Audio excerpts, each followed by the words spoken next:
Precisamente hoy quiero concluir, ¿no? Un poquito el tema, aunque podríamos seguir por los siglos de los siglos hablando eh, sobre esta ley, ¿no? La ley en el espíritu, una ley que es un acto de la soberanía de Dios, que es una regla, ¿no? Y es una regla que nos ayuda a nosotros a poder, como que me iba a caer, ¿no? Es una regla que nos ayuda a nosotros, ¿cierto?, a acercarnos a Dios. Hemos dicho, ¿cierto?, que la meta principal no es ser libres del pecado, ¿ya? El mundo vive preocupado por conocer el bien y el mal y dejar lo malo, que está bien, no estoy diciendo que es mal, es esencial, pero la meta ya de dejar el pecado tiene un fin mayor, que es conocer a Dios, es relacionarse con Dios, es tener una vida íntima con el Señor. ¿Cómo podemos hacer esto? De hecho, el mismo apóstol Pablo, antes de exclamar, ¿cierto?, antes de él decir, porque ninguna condenación hay, él mismo expone su propio testimonio. En el capítulo 7, él va a exponer esa lucha interior que él tiene y finaliza prácticamente ese capítulo con ese clamor, o sea, diciendo, miserable de mí, ¿quién me va a librar de este cuerpo de muerte? Esa declaración, ¿cierto? ¿Quién me librará? ¿Quién me va a hacer, cierto, cambiar esta condición en mi vida, como sintiendo Pablo que su propia voluntad estaba rendida a algo que él no quería? Y él como que extraño, ¿no? ¿Cómo tu voluntad puede estar rendida a algo que no quieres? O sea, él dice, cierto, queriendo yo hacer el bien, hallo una ley en mis miembros que me lleva al pecado. Y es, pero ¿cómo yo puedo vencer esto? ¿Cómo yo puedo, cierto, cambiar esta forma de pensar, de vivir, ya de sentir? Y es allí, cierto, donde viene esta poderosa declaración de que no hay ninguna condenación para los que, cierto, están en Cristo Jesús, añadiendo esta guerra o esta lucha entre la carne y el espíritu, que ya lo hablamos toda la semana, y la necesidad de andar en el espíritu. El día de ayer nosotros finalizamos diciendo, cierto, que el acto de la salvación es predeterminada, ya es predestinada. Dios escoge cómo salvarnos. Él lo escogió. Nadie escoge cómo salvarse. Él lo escogió, Él, cierto, murió en la cruz, Él derramó su sangre para que todas las personas pudieran nacer de nuevo. Sin embargo, en las Escrituras hay una referencia constante a la intención natural nuestra de poder andar en ese espíritu, de poder caminar en ese espíritu. La gente debate si eso es Dios lo coloca y te hace andar o si es un acto de la voluntad humana. Nosotros no nos vamos a detener a pensar ni a reflexionar en eso. O sea, nosotros vamos a buscar la manera de poder obedecer al mandamiento que Dios quiere. ¿Qué es lo que Dios quiere? Que nosotros andemos en el Espíritu. Eso es lo que quiere, ¿ya? Que vivamos en el Espíritu. Y un poquito de eso yo quiero hablarles, ¿ok? Quiero que abramos nuestras Biblias en Romano, obviamente, capítulo 8, versículo 5 y 6.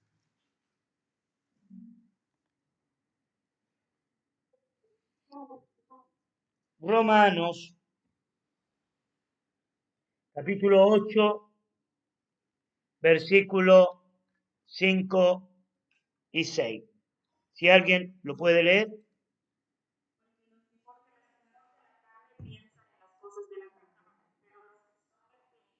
En las cosas del espíritu. Porque el ocuparse de la carne es muerte, pero el ocuparse del espíritu es vida y paz. ¿Ok? Entonces, ¿cierto? Él pone esta revelación, esta realidad en la condición humana. O sea, no hay opción, no hay un punto intermedio. Él dice, esto es tan radical que tiene mucho que ver, ¿cierto?, con el ocuparse, el dedicarse. Él dice, ¿cierto?, que los que se ocupan realmente en la carne van a perecer, o sea, no hay opción para esto, ¿ok? ¿Ya? Porque los que son de la carne piensan en las cosas de la carne y los que son del espíritu en las cosas del espíritu. Es curioso, porque el versículo 4, si ustedes miran el versículo 4, ¿cierto?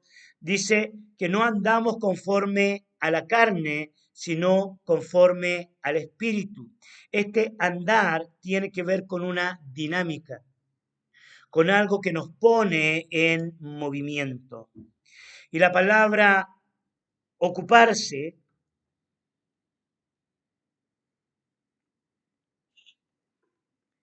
¿ya? ¿Ya? Esta palabra andar, perdón, corrijo, esta palabra andar es la misma palabra de ocuparse.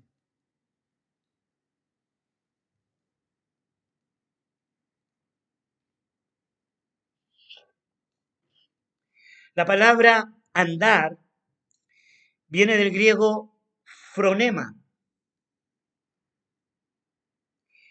¿Y qué quiere decir fronema? Quiere decir, cierto, invertir mentalmente nuestras vidas.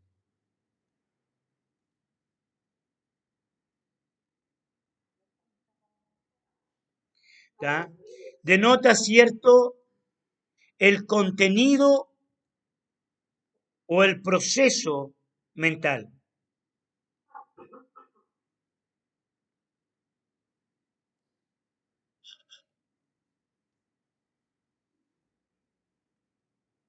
Ocupar la mente.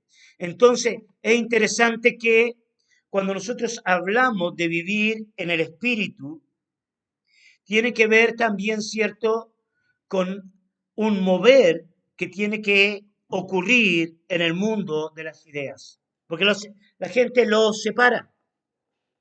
Tiene la tendencia a separar la vida espiritual con algo intensamente emocional y la vida, cierto, mental con algo intensamente lógico y racional.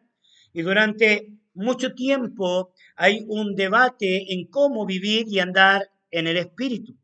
Hay gente que dice que obviamente andar en el espíritu manifiesta los frutos del espíritu, ¿no? Y que tiene que ver con estudiar la Biblia. O sea, la Biblia es la palabra de Dios y hay que caminar en ella. Y hay otros que dicen, vivir en el Espíritu, obviamente, es ser lleno del Espíritu Santo y hablar en lenguas, ¿no? Si yo no hablo en lenguas, entonces yo no vivo una vida espiritual. Déjame contarte un poquito la historia. El 9 de abril, ¿no?, del año 1909, en una calle de Los Ángeles, un grupo pequeño de personas, se dice alrededor de unas 7 personas, se reunieron en la casa de un hermano a orar. Y la historia evangélica cuenta, ¿no?, que en esa reunión pequeña algo sobrenatural aconteció. ¿Qué fue lo que aconteció? Que descendió el Espíritu Santo, ¿no? Y la gente comenzó a hablar en lenguas y a profetizar. Esta experiencia sobrenatural, esta experiencia de la realidad, porque lo vivieron, lo sintieron, lo percibieron, ya se transformó, cierto, como en una bandera del movimiento llamado pentecostal. El movimiento pentecostal abrazó esta experiencia, pero ¿por qué abraza esta experiencia? Abraza esta experiencia porque la situación no sucedió solamente allí. Durante varios años, entre el año 1909 y 1915, eventos sobrenaturales empezaron a acontecer allí en Los Ángeles. Tan grande fue el evento que ellos, cierto, se trasladarían a una calle de Los Ángeles llamada Azusa, ¿ya? Y esta calle pasó a ser como el emblema, o sea, hasta el día de hoy el mundo pentecostal y el mundo evangélico carismático conoce ese despertar, ese mover, ¿cierto? Como el avivamiento de la calle Azusa. ¿Por qué traigo yo a la luz esta historia? Porque esta historia, aunque fue muy polémica, causó una transformación social, espiritual. Y la mayoría de nuestros movimientos evangélicos en la actualidad, la mayoría, no todos, ¿no? Pero muchos ya están sustentados en este avivamiento que ya había comenzado en 1901, ya con un despertar por ahí en Estados Unidos y en 1906 en Gales, que yo no voy a hablar sobre la historia de los avivamientos, solo quiero traerlo al presente para concluir un poquito todo lo que hemos estado hablando esta semana. ¿Qué fue lo que sucedió con ellos? Lo que sucedió con ellos fue que algo se despertó en sus vidas, ¿ya?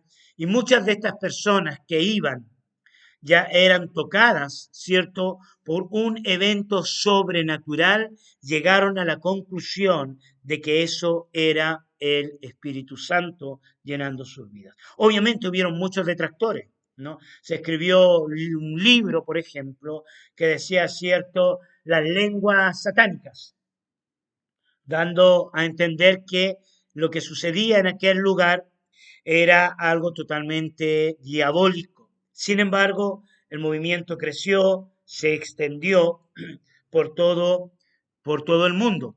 Y para serles sincero, las raíces de Jocún, las raíces ministeriales de Jocún, están sustentadas en este mover sobrenatural.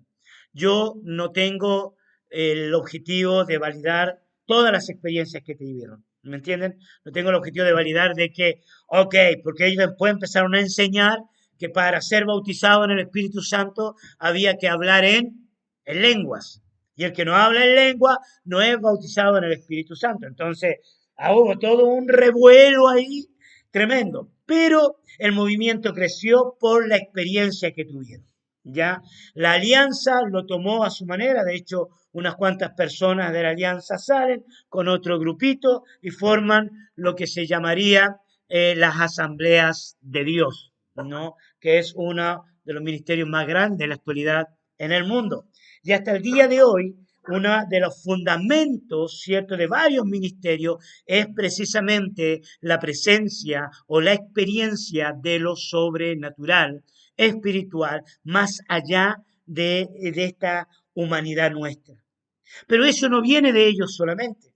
Esto viene de un mover ya del siglo XVIII conocido como el movimiento de la santidad, que nace, cierto, de un grupo de estudiantes que estaban buscando al Señor. Fueron conocidos como los metodistas. ¿Ya? ¿Por qué les llaman metodistas? Porque eran muy metódicos, eran muy ordenados en buscar al Señor. También fue conocido como el movimiento de la santidad. Y de hecho, este derramamiento del Espíritu Santo va a caer en una iglesia apostólica de la santidad africana. Eran africanos, eran todos negritos, ya para no hacer discriminación de nadie, ¿tá? Y era un lugar de muy pobre, pero muy pobre, o sea, en medio de gente que venían de segunda generación o tercera generación de esclavos. O sea, ustedes saben, ya Estados Unidos, esclavitud, tercera generación, y por alguna razón, algún capricho divino, el Espíritu Santo viene y se empieza a mover y a expandir. Ahora, ¿qué es lo que creía Wesley? Wesley creía, ya, él creía en un despertar. Le llamaban plenitud, ya, un despertar del espíritu. Él y sus seguidores creían que toda persona debía buscar una segunda experiencia. ¿Ya?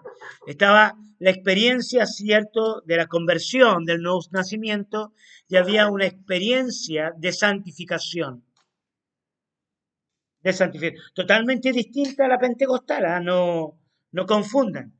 Él era muy metódico, él sintió un fuego algo que le consumió adentro y dijo, la gente necesita esto. ¿Por qué lo menciono? Porque eso llevó a lo otro. Porque la gente en aquella época toda estaba buscando algo. Todos estaban buscando y los profetas decían que venía un avivamiento, que venía un mover del espíritu.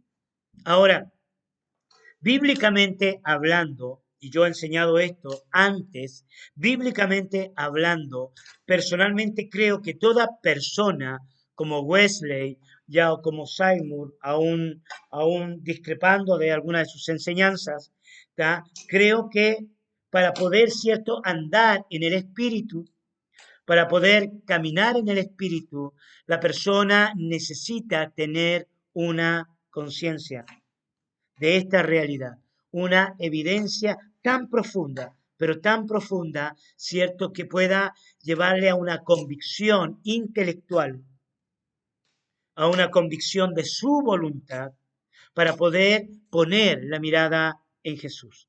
Desarrollemos esto, ¿no? Volvamos a leer Hechos capítulo 1, versículo 4. Voy a pedirle a alguien de la chacra que lo lea. Después ustedes pueden leer la historia.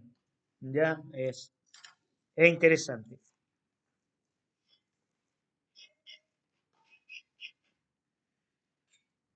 Para que la justicia de la ley se cumpliese en nosotros.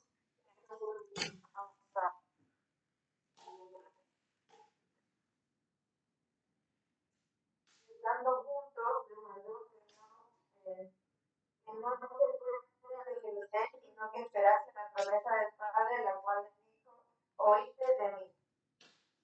¿Ya? Entonces, cierto, es curioso que nosotros hablamos de promesa y la promesa es Cristo, es el Mesías, ¿ya? Es Jesús. Sabemos que nosotros no somos, eh, eh, no creemos en varios dioses, ¿amén? ¿Ya? Creemos en un solo Dios, en tres personas, somos trinitarios. Esto es difícil de entender y explicar, pero yo lo entiendo, o sea, es algo interesante. ¿Ok? Entonces, ¿qué acontece con esto? Acontece, cierto, que Jesucristo dice, yo no lo voy a dejar huérfano. Yo vendré a vosotros y haré morada en vosotros. ¿Tá? Uno de los primeros eventos que va a suceder antes, cierto, de Hechos capítulo 2, es que el Cristo resucitado le abriría el entendimiento a los discípulos. ¿Y cómo le abre el entendimiento? Bueno, si no saben, sopla sobre ellos, ¿no? Y les dice, reciban el Espíritu Santo.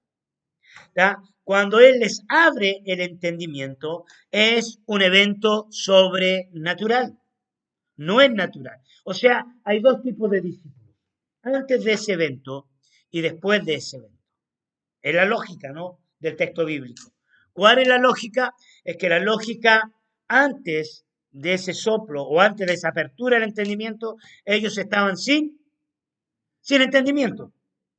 Dicho de otra manera, a pesar de todas las enseñanzas de Jesucristo, a pesar de todos ciertos los milagros que habían visto, porque esto sucedió cuando resucitó Jesús, a pesar de todo el mover, la multiplicación de los panes, resucitar a los muertos, a pesar de todo ese momento, todo ese evento, había algo en la mente que ellos no, voy a decirlo en chileno, no cachaban, no entendían, no comprendían.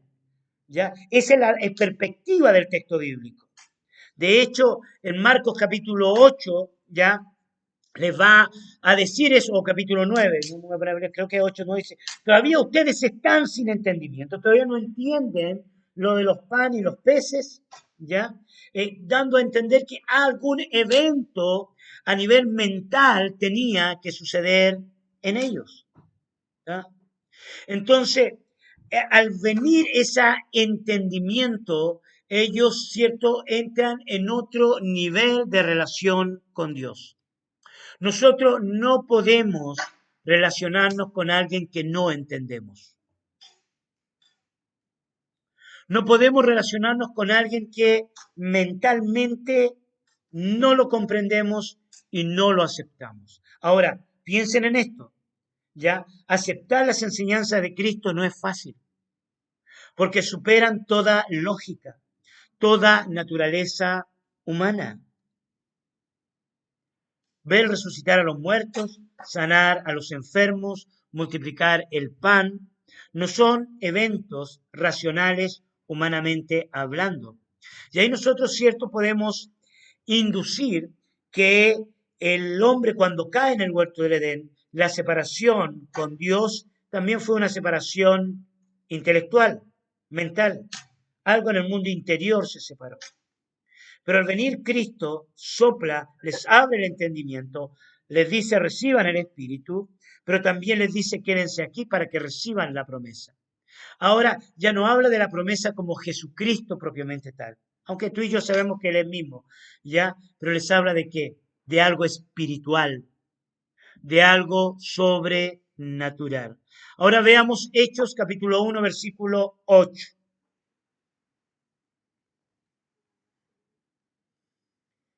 Hechos 1, 8.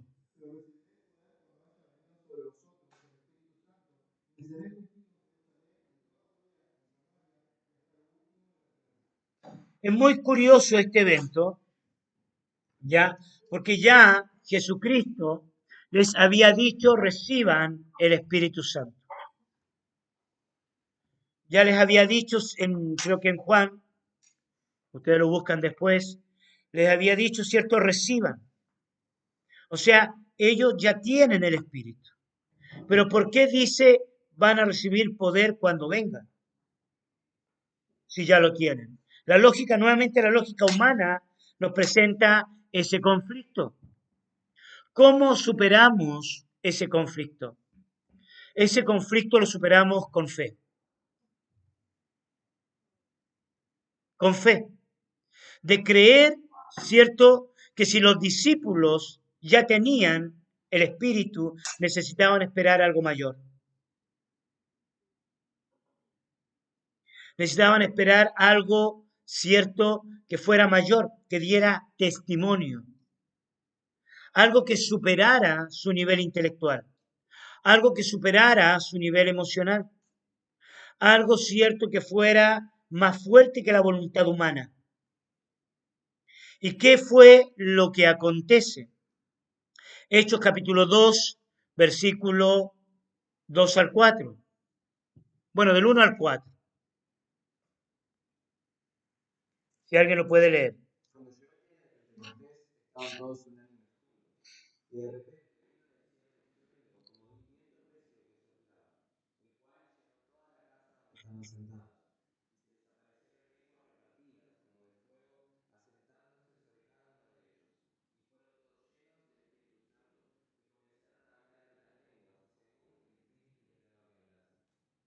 ¿Ok? Entonces, lo que nosotros vemos aquí es una manifestación visible. No es algo silencioso ni quieto, es algo muy ruidoso. Es algo tan ruidoso que captaría la atención de mucha gente, ¿no? Mucha gente. El comportamiento de estas personas sería un comportamiento digno de juicio de los espectadores. Los espectadores recibirían diferentes tipos de juicio, emitirían con respecto a esto. Algunos dirían, cierto, que lo que está pasando con ellos es realmente sin sentido, ellos están borrachos. O sea, el juicio literal, estos están borrachos. Y esto me recuerda a Ana, ¿se acuerdan de Ana?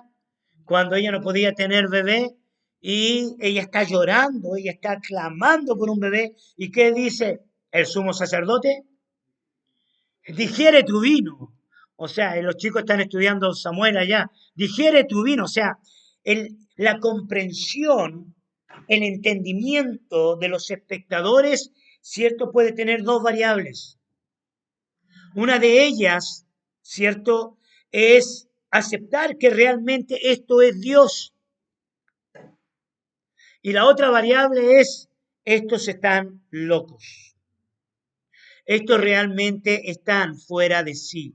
Estos están realmente mal. Entonces, ¿cómo yo puedo andar en el Espíritu?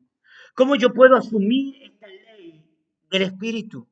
Tengo la impresión bíblica de que para que nosotros podamos ser efectivos en nuestro ministerio, para que nosotros podamos ver la gloria de Dios en nuestros proyectos, nosotros tenemos que procurar día tras día esa conciencia espiritual, ese evento que va más allá de tu razón, va más allá de tus proyectos mentales.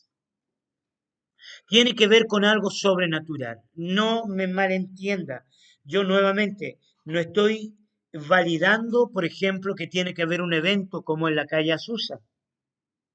Ya, ellos, ¿sabes cómo les llamaban? Le llegaban a decir, ¿cierto? Los que giran o los que dan vueltas, porque sucedían muchas locuras ahí. La gente caía y se daban vuelta en el piso, ¿no? Eran una situación de eventos que para algunos era exactamente lo mismo. O sea, varios de los críticos de este mover espiritual decían que estaban locos, que estaban mal de la cabeza. Y de hecho, yo he llegado a la conclusión de que Dios quiere glorificarse y Dios quiere manifestarse en nuestras vidas, más allá de nuestras debilidades e inclusive de nuestra débil comprensión bíblica. Porque creo que uno de los errores que hay en el mover del Espíritu es una falta de comprensión bíblica, que creo que fue lo que Dios fue poniendo orden a través del tiempo. ¿Sí me explico? Pero el hecho de tener un orden bíblico no quiere decir que nuestra lógica tiene que interponerse frente a lo que Dios quiere hacer más allá de tu voluntad, más allá de tu lógica, más allá de lo que tus ojos pueden ver. Soy una persona creyente en lo sobrenatural, porque mi Dios es sobrenatural. Soy una persona creyente en el mover del Espíritu por experiencia, y por lo que entiendo yo que es evidencia bíblica. Soy una persona que creo que los hombres no pueden manejar la obra de Dios si el Espíritu de Dios no está en ellos. Y creo que ese estar de Dios no es teórico. O sea, hay evidencia sobrenatural en las personas que tienen el Espíritu de Dios. La evidencia natural es querer agradar a Dios. Hay personas que tienen el Espíritu de Dios, pero descuidan la presencia del Señor en sus vidas. Al descuidarla, ponen su mirada en las personas, en la gente, ponen la mirada en las circunstancias y no la ponen en Dios. ¿Por qué una experiencia de tanta locura? Esta experiencia de tanta locura hace ver para cualquier persona humana de que Dios es real. ¿Ya? Hasta los intelectuales más intelectuales de la época eran consumidos por la posibilidad sincera y honesta de que realmente Dios se estaba manifestando. Esto ha sucedido y sigue sucediendo. ¿Cómo nosotros podemos ver el éxito en nuestro ministerio? ¿Cómo nosotros podemos ver el éxito en nuestra vida? No es la promoción, no es el mejor video que levantemos, ni el mejor libro que escribamos, ni la mejor canción que componamos. No tiene que ver con farándula ni show, ya, ni reglas humanas. Nuestras escuelas no van a crecer por una buena promoción. Pueden crecer, puede venir gente, pero va a venir gente porque le gusta qué cosa, la promoción. No es lo que Dios quiere. Habían solo 7 personas, se dice. Era un grupo pequeño. Todo mover de Dios comienza con grupos pequeños. Y parece que no estaban cantando, sino que estaban orando. Y estaban sentados.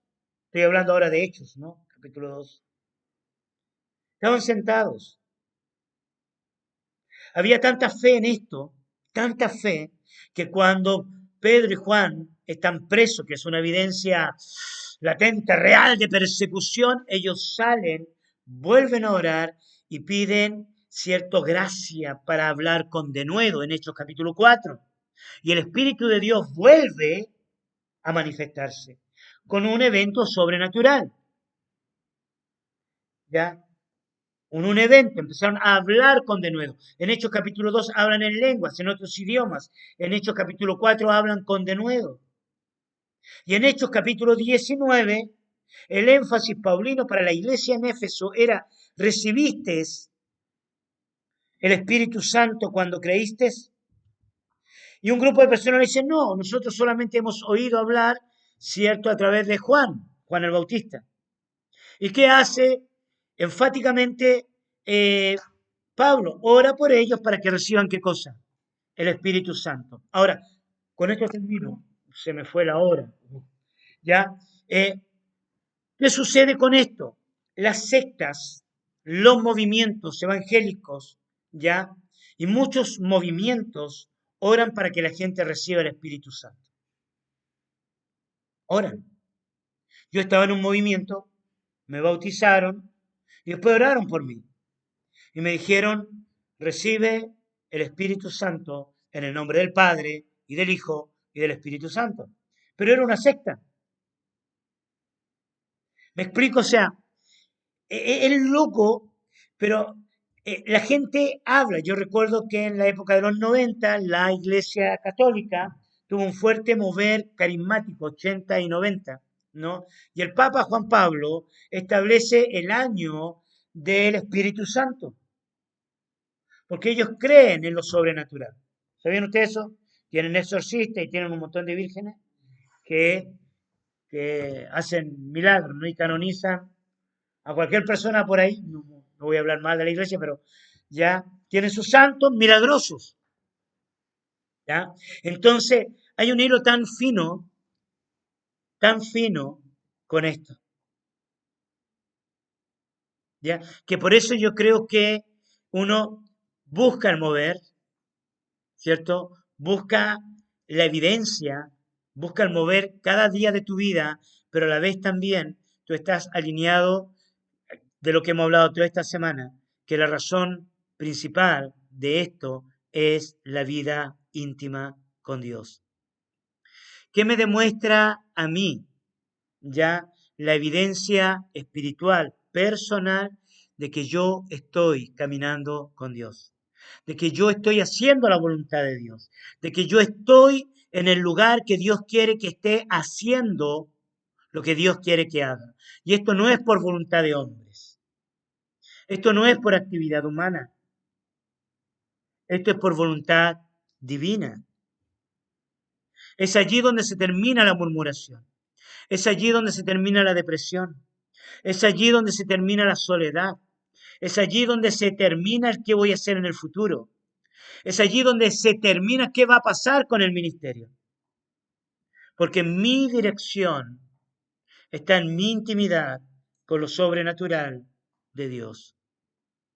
Quiero que ustedes sepan que estoy orando por un mover sobrenatural, poderoso, grande del Espíritu de Dios, ¿ya? Que active, que mueva el corazón, que desate vida, ¿ya? Y no quiero usar mi lógica, yo te invito a usar la fe. ¿Cómo podemos tener 100 estudiantes en la escuela de discipulado? ¿Tu lógica te dice que no?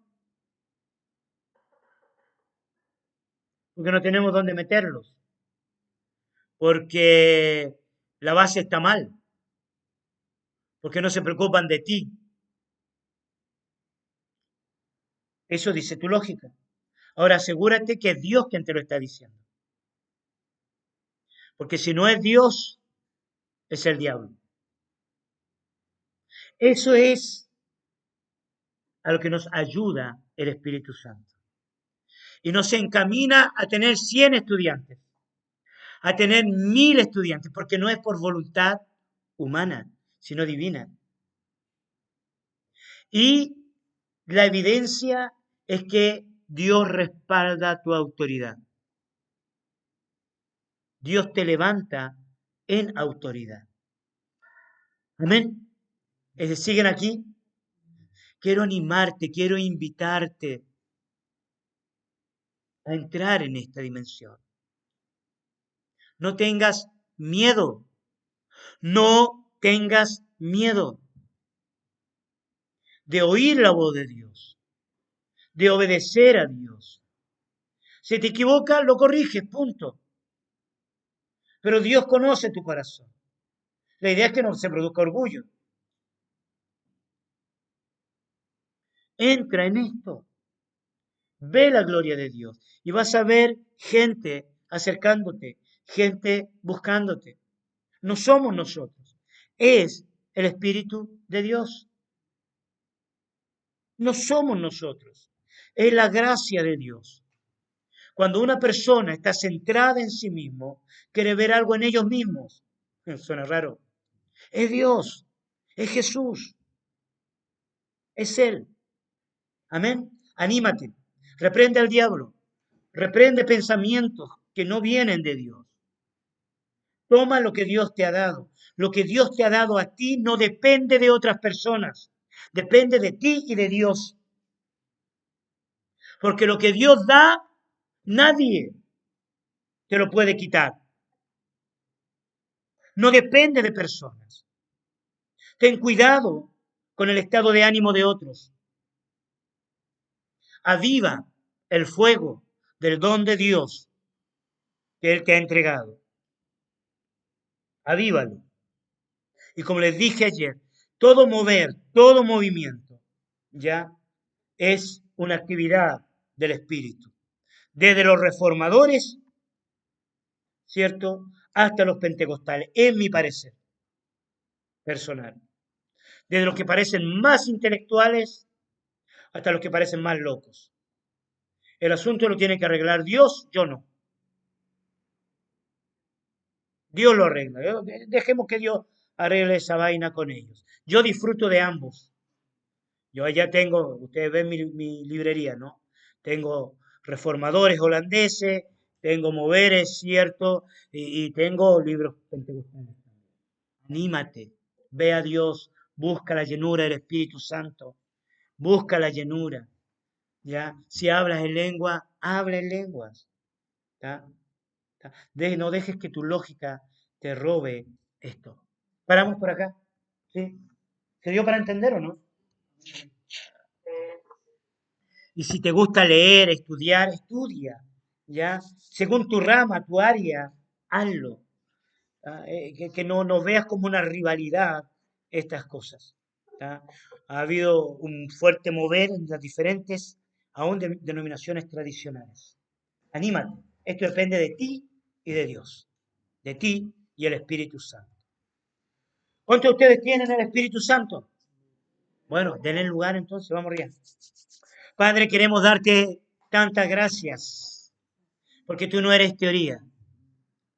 Señor, cantamos, Dios está aquí, el Espíritu de Dios se mueve en este lugar, pero cuántas veces, Señor, esas canciones son teóricas. Queremos tu mover en Uruguay, queremos ver tu mover en nuestras escuelas. Señor, si Jehová no edifica la casa, es en vano. Aviva tu obra en medio de los tiempos. Aviva, Señor, tu palabra, tus promesas. Trae a la luz tus sueños. Señor, y en tu misericordia, en tu gran misericordia, Señor, ayúdanos, sé nuestro querer en medio de nuestra debilidad. Señor, que no sea nuestra debilidad la que impida que muchas personas te conozcan, que muchas personas crezcan, que nuestra debilidad no nos impida ver tus milagros sobrenaturales, que al contrario, Señor, nuestras debilidades sean una evidencia, que realmente todo, absolutamente todo, depende de ti. Señor, gracias. Gracias por estar con nosotros. Gracias por tu grande amor. Señor, Ebenezer, hasta hoy, tú has sido nuestro ayudador. Y queremos que nos sigas ayudando. Queremos que te sigas moviendo. Queremos, Señor, Dios, que en todas nuestras áreas, en este tiempo, para lo que tú tienes, para lo que tú quieres, úsanos, Señor, para que tu nombre sea glorificado. En el nombre de Jesús. Amén y amén.